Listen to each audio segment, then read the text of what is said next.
Hello, everyone.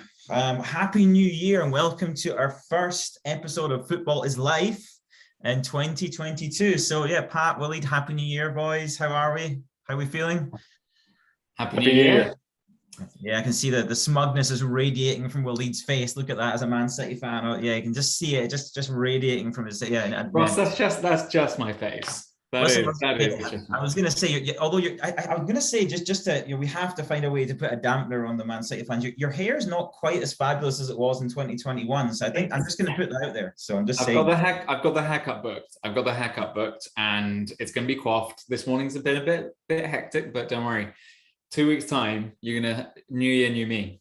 Okay, I think the haircut's important.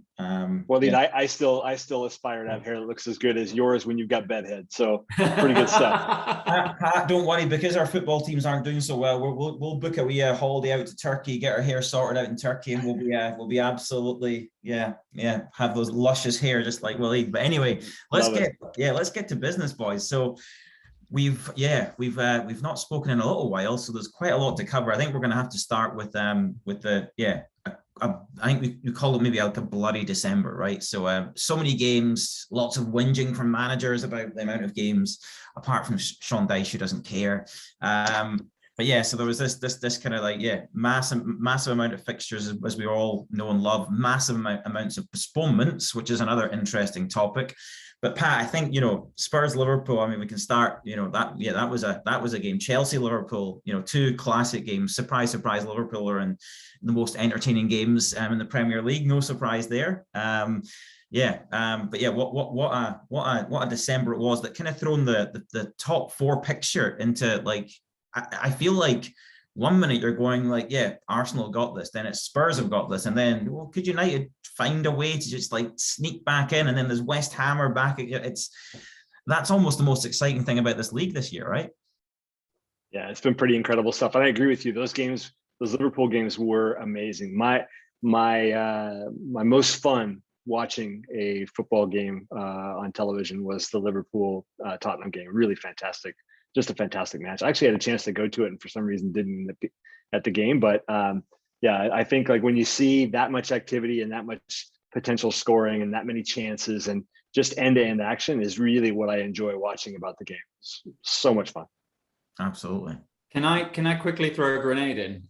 Should Harry Kane have been sent off? 100%. Well, you think that tackle was a little bit aggressive? Is that what you're saying?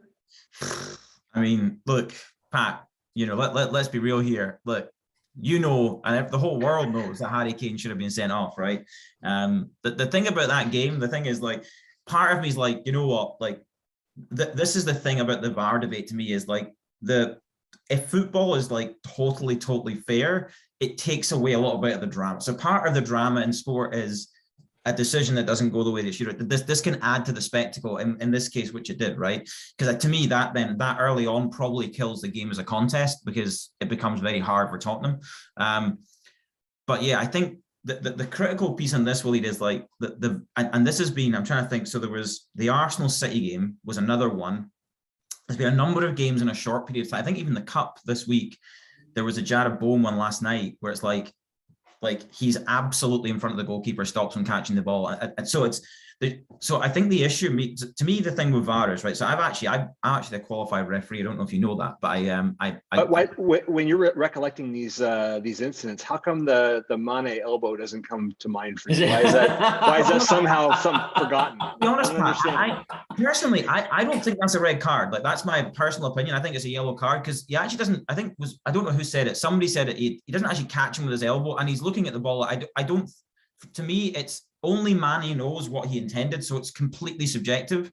And I think that the interesting one is, like, the City Arsenal game was the best example. In the Liverpool game, like, the problem now is, like, you're getting into this situation where, like, in that game, the only conclusion I can come to is there is bias, because how can you refer a Robertson and I have no problem with Robertson's red card, but you can't have it like, so this is the thing I was going to say. So I'm a qualified referee, and I was a linesman at quite a high level in the Scottish leagues, and like the high, like just below professional, right?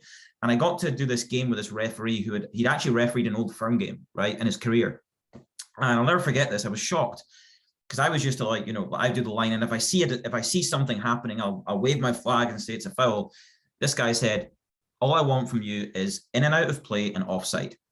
He said, I don't want you making, he said, I don't care what he says, because ultimately he said, it comes back to me, and I want to make those decisions, right? So, other referees I work with would say, no, if it's in this area of the park and it's in your, like, you've got that's your section, you're empowered to make decisions. So that was really insightful. And I think this is my issue with VAR is we all know as soon as the Robertson decision is referred, as soon as the Man City penalty is referred, we all know they've been told you're changing your decision, right? That's my issue. Is what I think should happen before the games is, so I think you watched the City Arsenal game, Waleed, right? I'm sure. Yeah. Again, honestly, this is what we want. Great game of football, right? And the thing about December, like, I don't agree with Klopp and Guardiola on this fixture pile up and player welfare. Get a grip. You're getting paid how much money? Come on. I play football every day of my life for free, right? Or for a fraction of that money, right? And I would not complain. But the thing is about December, because of the pile up, it's a bit of it evens things out a little bit, where City clearly weren't as fresh as Arsenal. So we actually got, in my opinion, a much more competitive game. But in that scenario, the two decisions were they were so subjective. I've looked at them both. In my opinion, neither were penalties. That's my opinion. However, if they've both been given, which one of them were, I can understand why they were given, right? So they're really almost like two great examples of completely subjective decisions. The thing I can't live with is one being referred and one not. And essentially that means there's somebody sitting in a room who's overriding the authority of the referee and making decisions on the referee's behalf. What I think should happen is, if I'm the referee, similar to that referee I work with, I would say, you see anything that's like that's subjective, Pat, just stick with my decision. Don't refer it. I don't want to see it. Just go with it, or refer anything that is in that gray area. Don't tell me what you think. Just send me to the screen, right? And I'll have a look at it and I'll make my own decision. Because that's the problem now, is we get to a situation where the Kane Robertson one, you can't argue. They're saying we didn't go in aggressively. They both ticked all the boxes. Yep. You can't refer one or the other, because then you have bias. Same as the City Arsenal, both really, really tight penalty calls. But you can't say, go and have a look at this one and not look at that one, right? This is, and you now end up back to where we were originally, which is you're feeling like there's bias against your team because there's not parity, and that they need to sort that out immediately. I mean, Pat, what's your take on all this?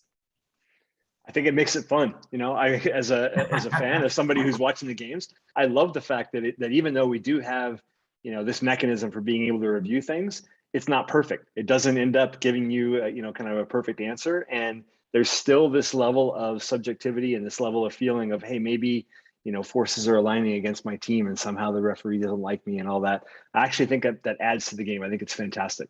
And I love the fact that it creates the kind of frustration that would get somebody to just go try and take someone's head off right after a call that didn't go their way and get you to a red card. I think it's good stuff. It really is good stuff. He loves it. What were you, Willie? What's your take on it? I mean, obviously, City have benefited from some decisions. That I don't know what your take is, Willie, on the. What do you think? So, firstly, I'm so glad that grenade exploded perfectly. It's exactly what I wanted. Like I knew it was going to happen. It's like teasing an Arsenal fan about that City match. It's just far too easy. Law of averages with these sort of decisions. It's usually law of averages, because in the sense that the decisions will go against you and will also not go against you sometimes. Like, with all due respect, Liverpool have had they've been fine a lot of the times, and they've also had some rough decisions too. I remember hearing why they decided that Harry Kane's wasn't a red, and that was because they were working off hypotheticals that if the player's foot had been planted on the ground, then yeah, it would have been a red, but if not. And yeah, it's a bit of a weird and stupid call for them to have made. But I feel like over the course of the season, Liverpool will have chances. We'll have decisions that will go in their favour, and they also won't. Like, that's just the long and short of it. And with City, that happened as well. Like, it happens a lot. Like, for example, the one that I always remember is when Leroy Sané, we were playing Wigan, and Cardiff.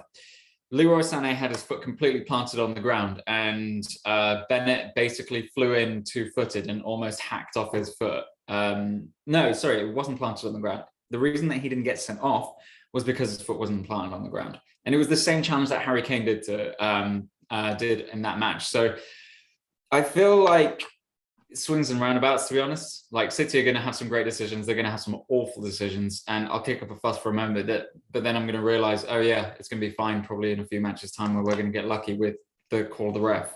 I think the funniest thing is the amount of energy that people put into this. Like the Arsenal fans especially, like, don't get me wrong, I feel like Liverpool fans dissipated a little bit, and some Spurs fans that I know were all like, oh, Liverpool have the bias of the ref and everything on most games, and I find that hilarious. But Arsenal fans have lingered pretty hard on this, and I'm quite enjoying it. Yeah, well, you understand why though, mate. You got listen. They were, you know, they deserved to beat you that game. There's no doubt about it. And but at the same time, they were playing a team which was playing a lot more games and were definitely more tired, and a team that has twice the amount of players as Arsenal do, of quality. So look, if they're gonna buy players for the fees of Pepe and Partey, and they don't perform as well as their price tag should say, that's not on us. That's on them. That's well, does Jack Grealish not fall into that bracket as Partey and Pepe? I'd say. I think Jack Grealish is performing, just not as good as Bernardo Silva. When you have so many diamonds in a team, how can you shine as brightly as them? Hey, Grealish, there's a big question mark. We can't all be Spurs and Liverpool, who are one-man teams with Salah and by the way, Willie, just to call it out, Bernardo Silva, terrible guy, absolutely. Anyone that's played the game, I've never seen a more blatant dive in my life, right? I mean, and that's the problem with that decision. Listen, no doubt there's a little bit of tug, unbelievably bad dive, and then Diogo Jota in the Spurs game. Like, I mean, talk about this is what I mean in that Spurs game was like an epitome of like, how can you not, like, I've never seen a more blatant penalty in my life. Like, it literally is the definition of a penalty. And the reason Harry Kane didn't get sent off is because he's England captain and Andy Robertson. That's really. I like the way you described it, Willie. You know, in the NBA in the States, they had this announcer back in the day, Chick Hearn, who used to say, "No harm, no foul." That's what he would say whenever there was contact, but they didn't call something. In your case, it sounds like they're going with the no fracture, no foul sort of. That's literally it. Like, that's the thing. Like, the Referees Association and stuff like that came out with a statement of like, oh, because he wasn't actually injured, we're not going to award it. Like, yeah, which is, but then the guy, it's stupid. The Leeds guy got sent off like for a tackle on Elliott, who did get hurt. That wasn't a red card, right?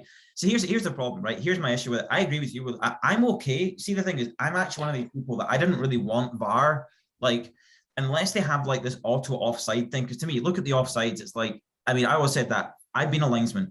At the speed the game is played, it's impossible to get it right all the time, right? It's really, really difficult, right? Because it's not only you looking at the line, but it's the moment they make contact with the ball. How does the human eye call it? It's so hard. This is my issue: is VAR is coming in with the outcome to say, right, we want to try and stop these really, really bad decisions, right?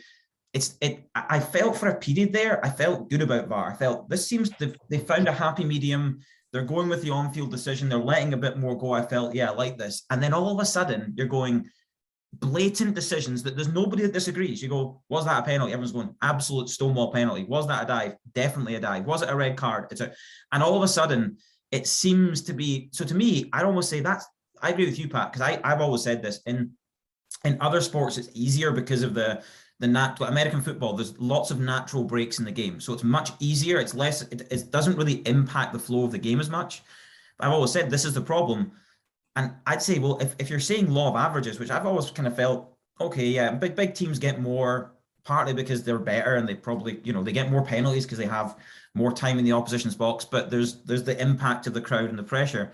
But what's the point in VAR if we're going to have these situations where we're just having the same debates about the same things? And to me, it's like you almost query why even have the guy in the room? Doesn't even make sense, right? VAR is fine. It's just the implementation. It's not the implementation. Sorry, it's the interpretation. That's the issue here. It's not VAR.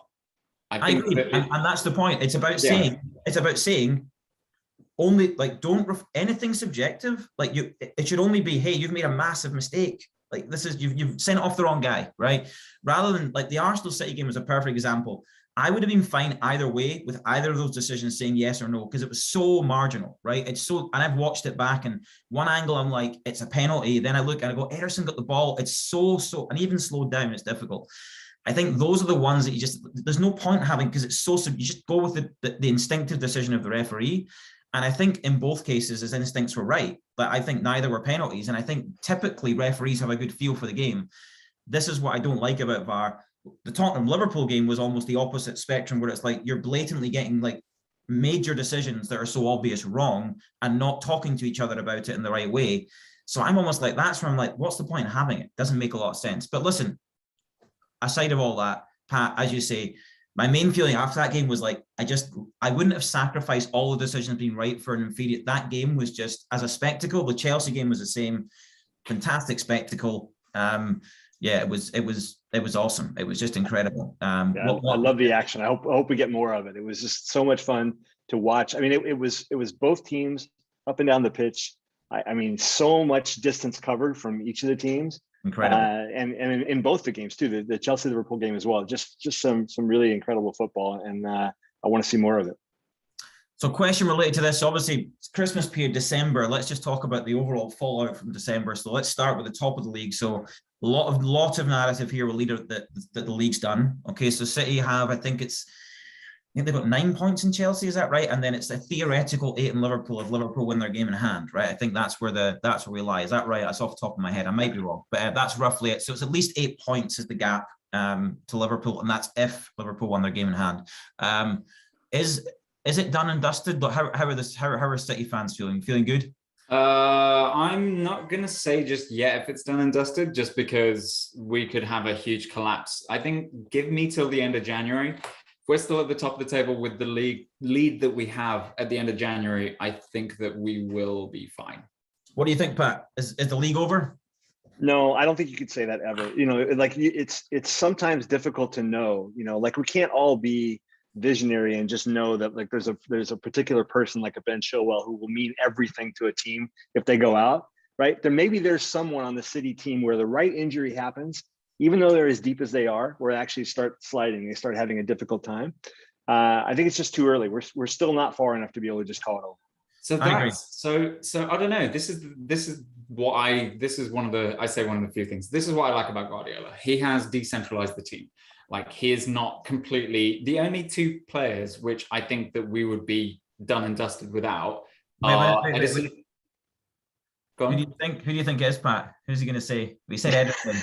You know he's going to say Rodri. He's going to say Rodri because he's going to say Rodri for sure. He's like the biggest Rodri fanboy I've ever seen in my life. It's because it's true though. It is like without him we cannot. Question.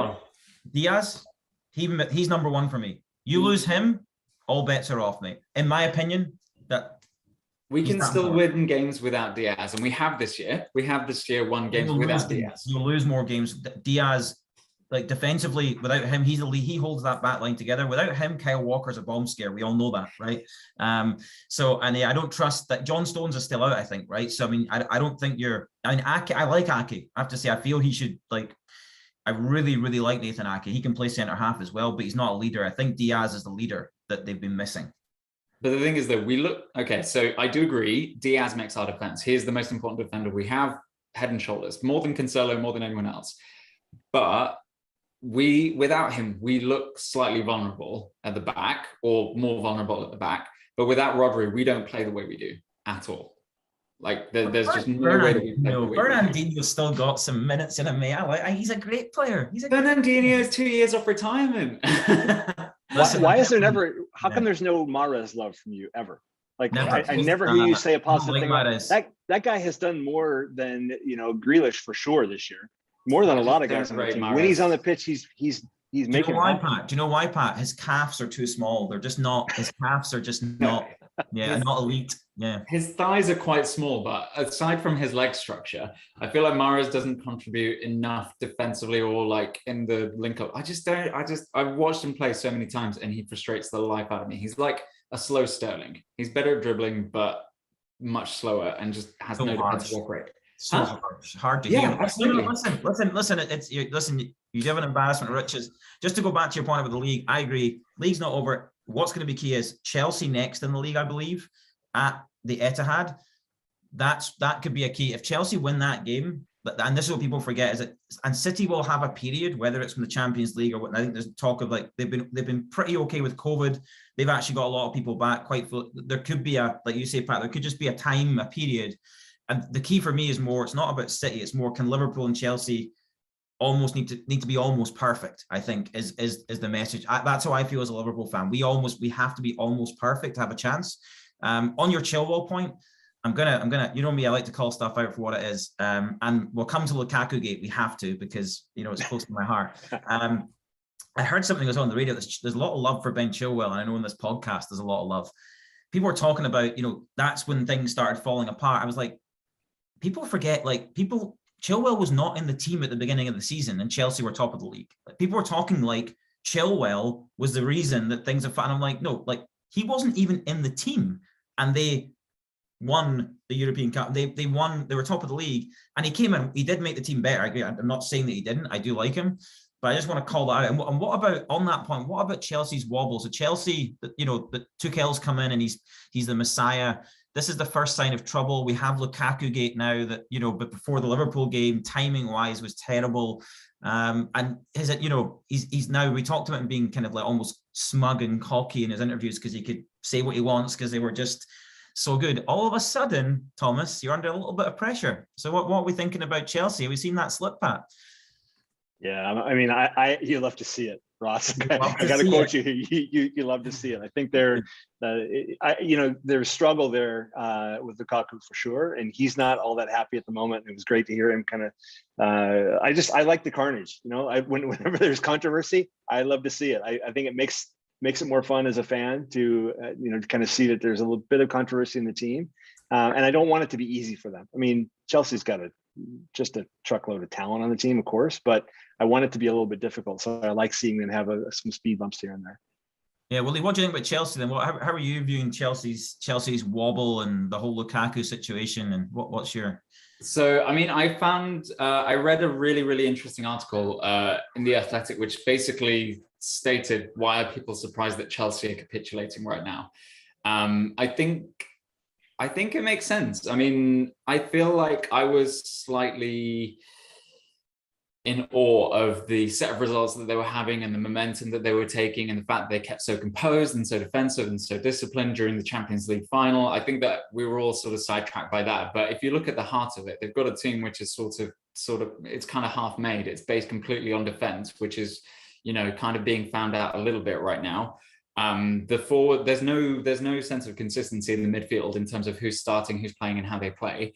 And also now injuries are piling up. The media is getting to Tuchel, and the players are acting out. Like, he also has a £50 million sub in the form of Timo Werner, who he chooses should not play instead of maybe Callum Hudson-Odoi, which is quite damning, really. I love to see it personally. I've got a friend who's a Chelsea fan who hates to see this, but I think that the more and more you sort of really look at it closer in. I mean, we have been wowed quite heavily by the fact they won the Champions League in the first few months that he was here. Bit unfair because Frank took them most of the way. But I think if you look at it, I know, right? That's hard to hear. That's hard to hear. But if you look at it, their squad is still incredibly young. It's quite fractured. They're relying very heavily on Thiago Silva, who's 37 years old. I feel like they're going through a big transition period. And also they might lose Rudiger and Christensen, which would be horrible for them, but great for everyone else. But it does mean that I feel like they are some front runners to get Haaland if they manage to ship Lukaku. I think that was blown up a bit in the media. I feel like it was overplayed in the media quite a lot. Like, it wasn't that big a deal. He just worded it very poorly. It's not like he's saying, I want to go back to Inter right now. I hate my life. He is very much a case of, oh, I really love Inter. I'd love to go back. They're not going to ship him. They don't want to have egg on their face. So that's I'll tell you what, Chelsea fans. So, you know, we've talked about Leeds agendas against certain teams like Southampton. It seems like there's I don't know. There's a lot to pick out of that rant there, because I'm not a Chelsea fan, and I'm not a Chelsea lot at all. But Frank Lampard, no, first of all, absolutely zero, pretty much, bar maybe bringing Mason Mount back into the team and recognize potential. Oh yeah, I don't think he's good. I just think that he took them most of the way in the Champions League, and then Tuchel just sort of came on and swept the floor. I think that's very generous to Frank. I'm not going to lie. The fact that Chelsea's midfield doesn't function, I think Chelsea's midfield is electric when they do function, and I think he's doing what Pep's doing. That they have the ability to move pieces. I disagree with that. The forward, like Timo Werner, mate, I'm sorry, like, you can't play him. He's been terrible. Like, the reason he's sitting on the bench is because he is shocking. That's why. It's the same as like Ndombele at Spurs, like just a terrible guy, big price tag, complete waste of money, right? I mean, Werner needs to move somewhere. It's clear Werner is in his own head. It's like Robbie Keane, he needs to go. The problem Chelsea have is like their defensive, like you said to me, the defensive side of things is a problem. All of a sudden, they're a little bit easier to score against. Like, before, like you said, the reason they were top of the league is because it was so hard to score against them. And now all of a sudden, and I don't really know why, like, because like Chilwell and like Reece James are more offensive contributors rather than, but I think they've got guys, Azpilicueta is defensively good as anyone at Chelsea. It seems strange to me. It comes back to the same question: is Romelu Lukaku better than Neil Mopey? Is he better than Neil Mopey? That's the question. Is he better than Timo Pukki? Is he really better than Olivier Giroud? I don't know that he is. I think the problem with his interview wasn't the fact he was saying about Inter. It's the fact that he said, I'm physically fine to play, whereas Tuchel had said he's not physically fine to play. He's basically trying to undermine. So there was some issues there. I actually think it was handled. You're right, it was blown up, but I think they handled it quite well. But yeah, it's going to be interesting to see how that develops because I think I don't know that he's the answer, but I think he's the best. He's the only thing they've got. I don't think they have any other options up front. Maybe they should have stuck with Abraham. Maybe they should have stuck with Tammy. He's doing all right at Roma, and supposedly Roma Juventus, I need to catch the highlights of it, was a sensational game. I watched it this morning. Unbelievable. Wow. What a game. And again, something you love to see, Pat, Jose Mourinho throwing away a 3-1 lead in the space of 7 minutes. 7 minutes. You love to see it. That's karma. Okay. Anyway, what will we move on to now? Should we do a little bit in the cups, or should we go straight to the juicy transfer window? What do you think? What will we do next? I feel like there's only a few things that happened in the cup that were worth really mentioning. Like not too much. I mean, Newcastle and Burnley embarrassed themselves, unfortunately. The funniest one has to be probably Arsenal. Because I mean, so I've heard a lot of Arsenal ranting on it. It's less about they're not fussed about losing the game because they can do with having extra fixture lists and stuff like that. It's more so the fact that they lost in that fashion, which is what's worrying. That they had like one shot on target when Tavares did a very terrible back pass or whatever it is. I didn't watch the game because it was Forest versus Arsenal. Why would I do that? But I feel like, the cup is kind of playing out as expected with a couple of upsets, but nothing too much to write home about. I love why would I do that? I have to admit, like I watched the Hull City Everton game the other day, and why would I do that? I don't know, but I did it. I loved it, and I think that like one of the things that's awesome for me is I wasn't really here before the VAR stuff happened, and so I get a chance to now see some games, the difference between when it's there and when it's not. There was a moment in the game where a Hull City defender turned around, kind of in the area, and he turned around with his arm up, and the ball hit him in the arm. Clear handball. Referee couldn't see it. No VAR. Play on. We keep on going with our lives, and then you're like, oh, and then you move on with your life, and it's fantastic. I love it. I just think it'd be a lot more fun if we didn't have it kind of at all. But it's weird for me that some of these FA Cup games actually have it and some don't, and I don't know what the rhyme or reason is. If just some of the stadiums they're not equipped, or I'm not sure what the deal is. But I know that like it's interesting to see that we have a competition like this, and some have it and some do not. Yeah, it's a great point, Pat. It's a great point. On Everton, that's a good point. So great game. I mean, talk about somebody under pressure. I mean, Newcastle, you do love to see that, with all the money. Kieran Trippier, here he is, and you get papped out the club. You do love to see, and all the owners are there, and it's great stuff. Great stuff. But on Everton, like I said it when I saw when Hull scored in the first minute, I was like, this could be the nail in the coffin. I feel Rafa is like one bad result away from being. I know the owners are saying something different. Do we think he's close to? Is he the next one to go? Do we think Rafa's next to go? No. Who's next? Maybe. I think he's next. I think just because of the anti-Rafa sentiment from the fans, for obvious reasons, right? We understand that. I don't know. I feel it's one of those situations, unless they get their shit together quickly. They showed it. There was a big poster right up in the front row that said, Rafa, get out of our club. And it was amazing. Like, right in the front row at the stadium. Incredible. Well, Everton never been relegated, I don't think, in their history, right? So they've been, so they're, I mean, and they're proud of that, or certainly from the Premier League anyway. I don't know in their total history, but certainly Premier League history. Yeah, I feel, and they're in danger if they, in the next 2 or 3 games, if they don't manage to get any results, they are going to be in it, like right in it, because whether it's Newcastle or one of those teams is going to pick up some points, and it's going to drag other teams into it. So yeah, they're going to be fine.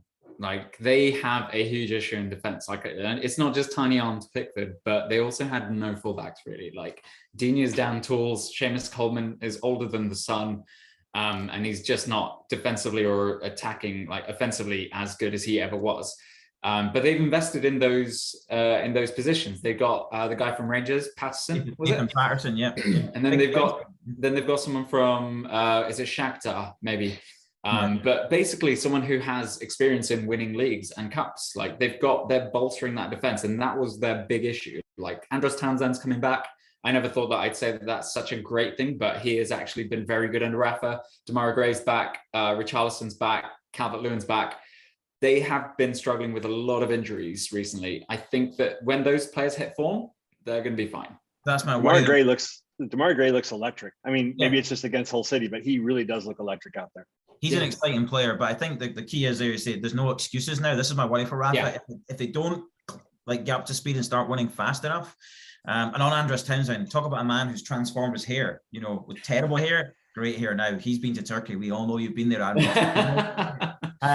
Anyway, let's talk about, you mentioned some transfers there. That's a good segue into the January. I don't know why you're excited as a City fan, because I just love the fighting. This is the thing. It's like Game of Thrones. It's like I'm a Lannister just sitting at the back and watching the entire world capitulate. I mean, I've got my yellow jumper on. You're Littlefinger. If you're anyone, Littlefinger, 100% Littlefinger, right? If you're anyone, 100%. We all know that. So Coutinho is probably today, I would call it the most box office signing so far. So Stevie G played with him at Liverpool. Barcelona desperate to get him off the wage bill because he's been absolutely dreadful since going there. What do we think about that? I mean, it feels like, related to Grealish, Buendia came in, has been okay without being amazing. This feels like the kind of, the magician, as they call him, to come in and try and get that element of creativity into what I would call a fairly functional but effective team.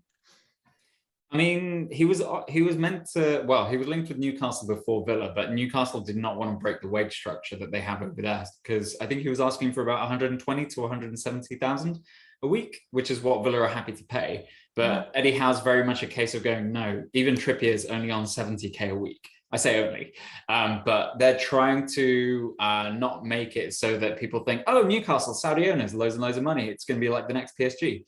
They're trying to not have that culture at the club, which is great to see. They have missed out on a great player, but I think in the long term, what you'd expect with someone like Eddie Howe, he's trying to build not a dynasty, but a sort of more 5-year plan kind of vibe at the club rather than something very tactical. So I think that's good business. What do you think that's like, Willie, being a fan of a club that actually spends on a budget? How do you think that works? I don't know. I mean, if you ask me about maybe 10 years ago or 13 years ago. But I think that it's a good signing for Villa. It's what they needed. I think so, Pat. What do you think? No, I think it's a good signing as well. Although there hasn't really been the kind of very big impact signing here in January that, like, even during the last transfer window, we had a lot of noise. I mean, Grealish really hasn't made. I'm on Ross's team here on this. I think Grealish has made a very, very small impact. I don't actually think there's been as much impact in the transfer window as what we felt there would be. But I'd like to see a bit more than what we've seen so far. There really hasn't been much going on. Even the rumor mill, like I'm a little disappointed in Fabrizio's his Twitter feed. It's not as much happening right now as I want to be happening. Yeah.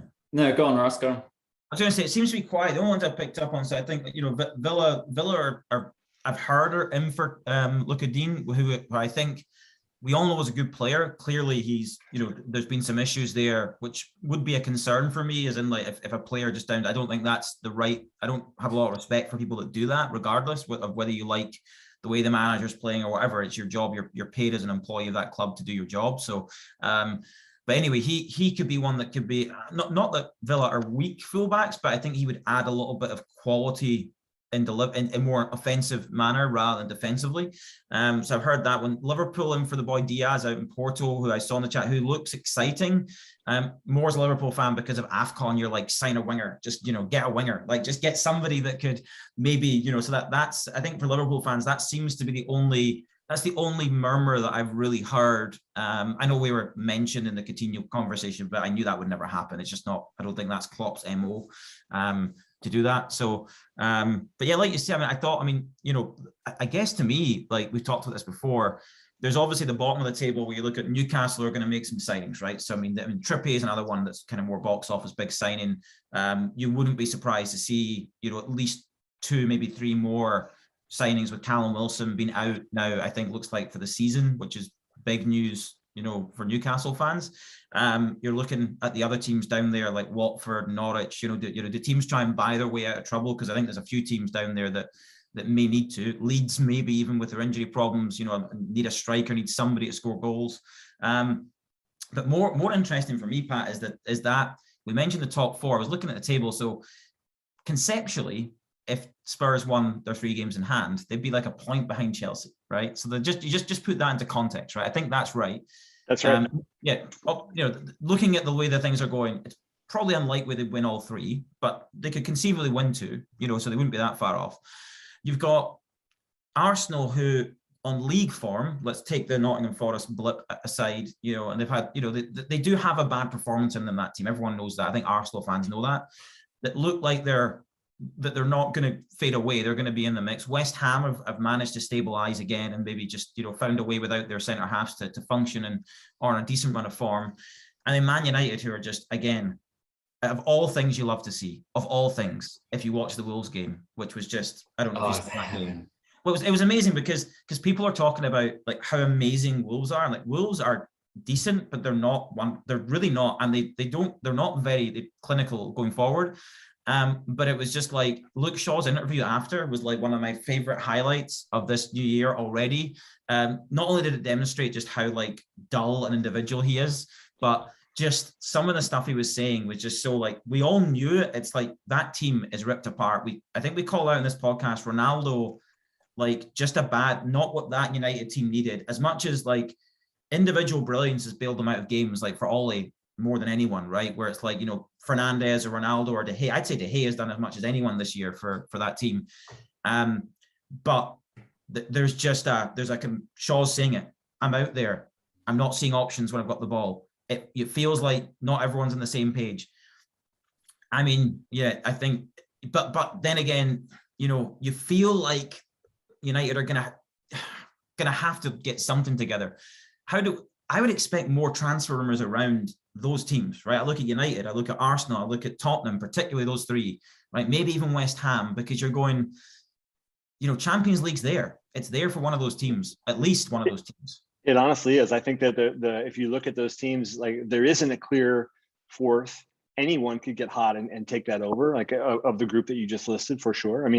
We have, Tottenham's 2 points back of Arsenal with 2 games in hand. So they've got a good chance to be in that spot right now, but they're also, it's very tenuous. I don't see them being, kind of a favorite for road games against just about anybody at the moment. So like, there's a lot of things could happen in that direction. And some of the weird stuff around the transfer window are just like, there's people available that no one's talking about. So say all the negative things you want about Ndombele and what 55 million or whatever transfer, like crazy, but he's available, and so is Steven Bergwijn. They just, Conte's like, out, take him if you want him.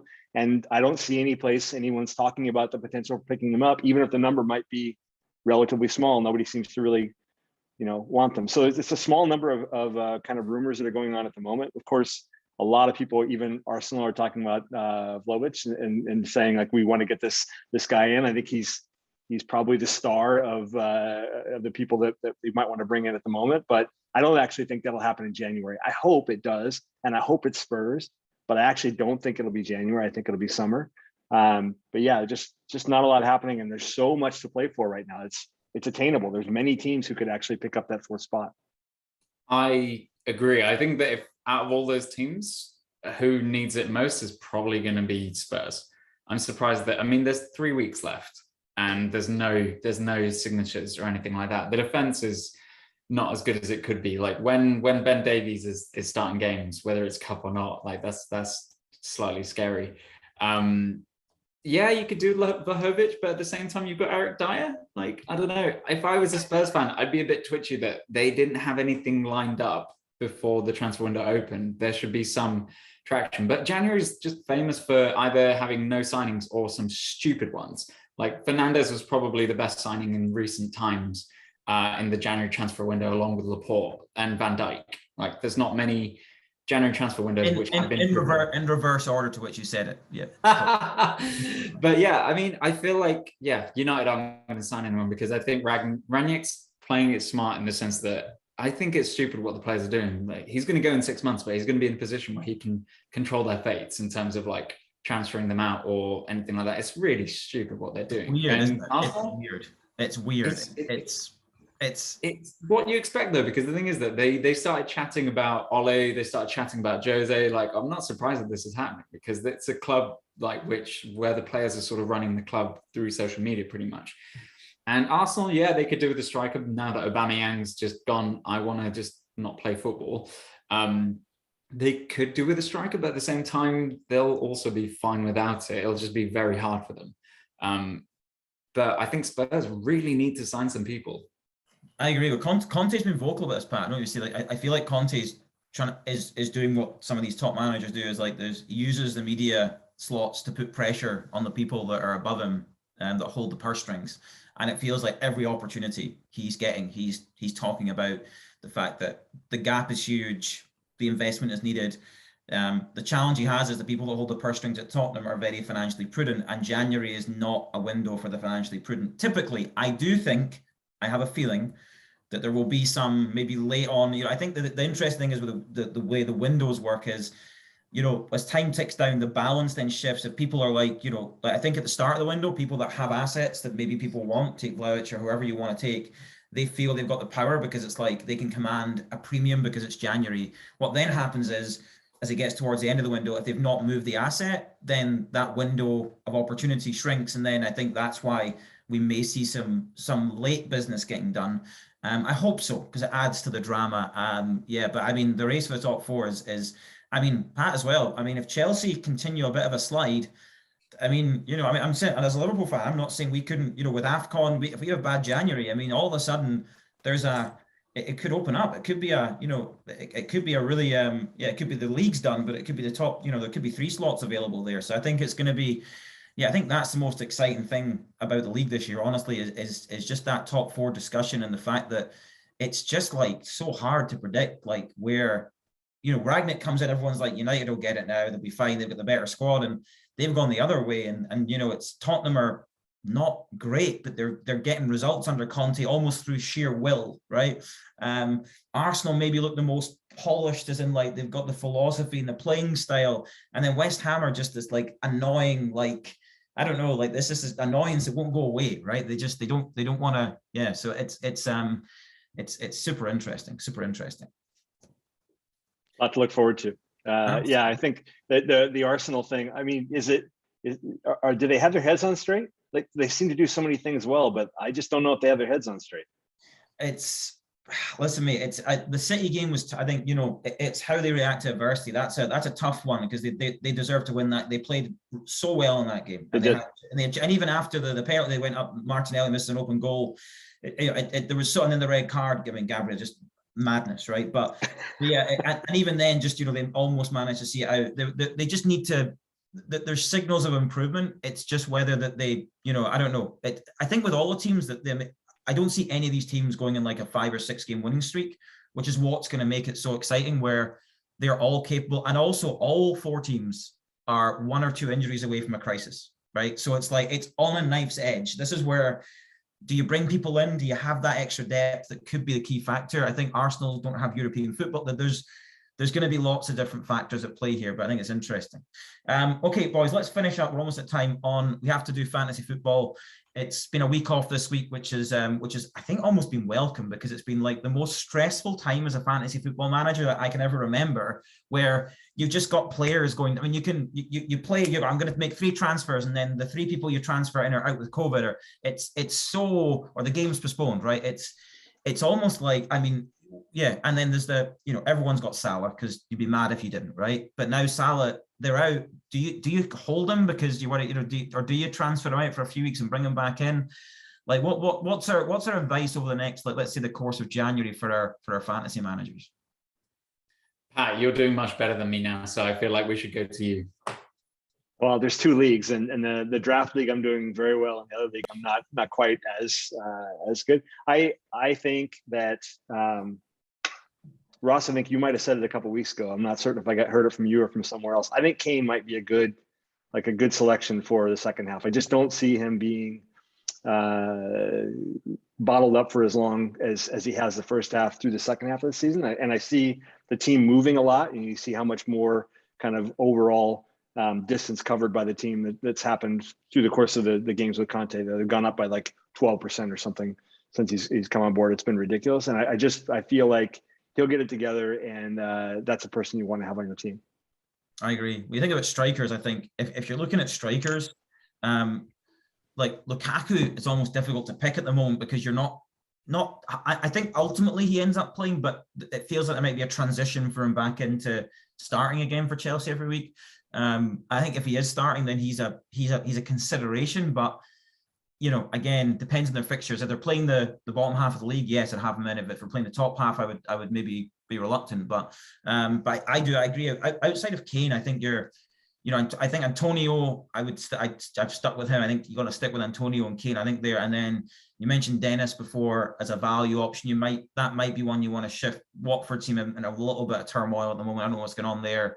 Lots of weird stuff with not releasing players for tournaments, and I don't know. It seems strange, but yeah, I mean, I would say Coutinho is one that I would wait on and see. I would sit on him and see how he's going to integrate. What I would say about Coutinho is, like, it's Ings or Watkins. It's going to be interesting to see where he goes, because I think it's going to be one or the other. And I think whether he rotates that, I just don't know where you could rely on a Villa striker every week. It's going to be interesting. But yeah, it's going to be, yeah, I think, City are always difficult because, like, Bernardo Silva is the only one I could pick that's definitely going to start. But yeah, if you don't think that Everton's going to finish 15th in the league, then maybe Demarai Gray is a person to be thinking about too. Like, if you think they're actually going to turn around and play better in the second half, he might be someone to insert. I agree. And what about Diogo Dalot? Are we still backing him? I mean, after Wan-Bissaka's tepid performance, I feel like. By the way, he was dreadful. Awful. I just brought Dalot's last 3 games up. How many points has Dalot got in the last 3 games? Are you going to say big old 0? But against Wolves he got 0 because he didn't play. Against Burnley he got 1 point, and against Newcastle he got 2 points.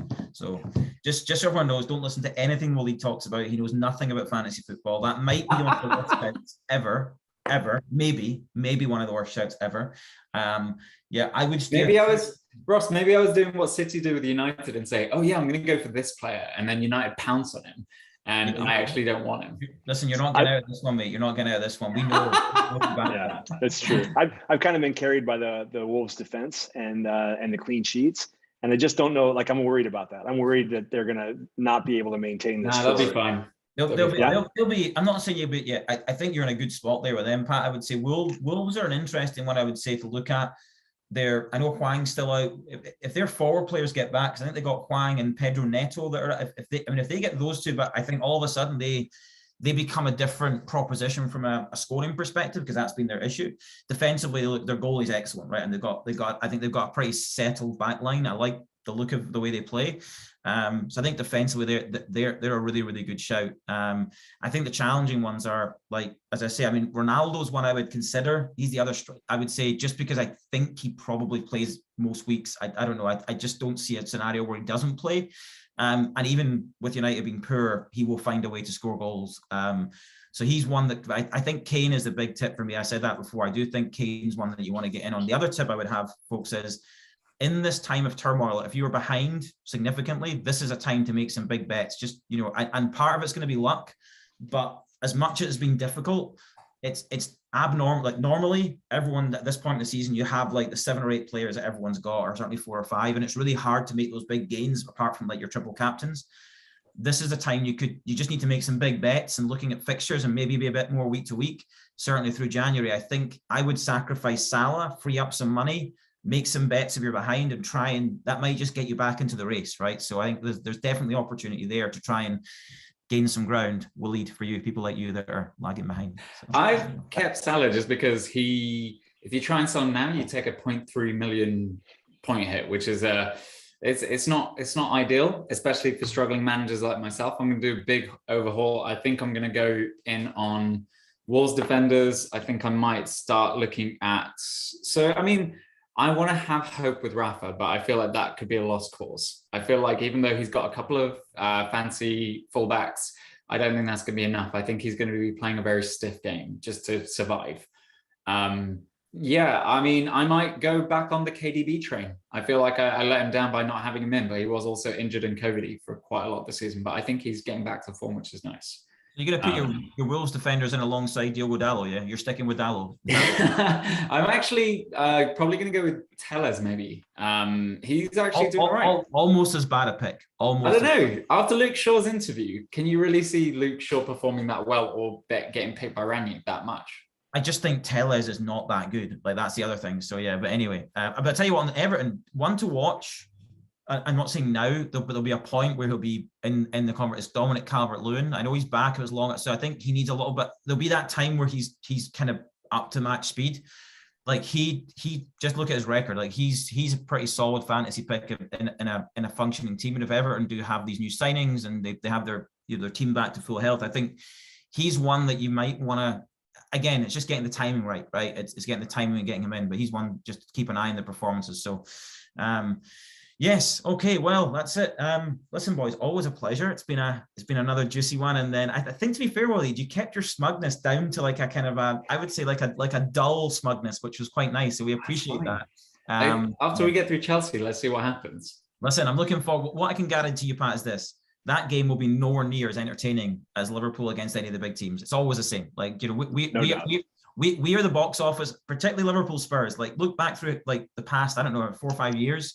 Try and find a Liverpool Spurs game that didn't live up to expectations.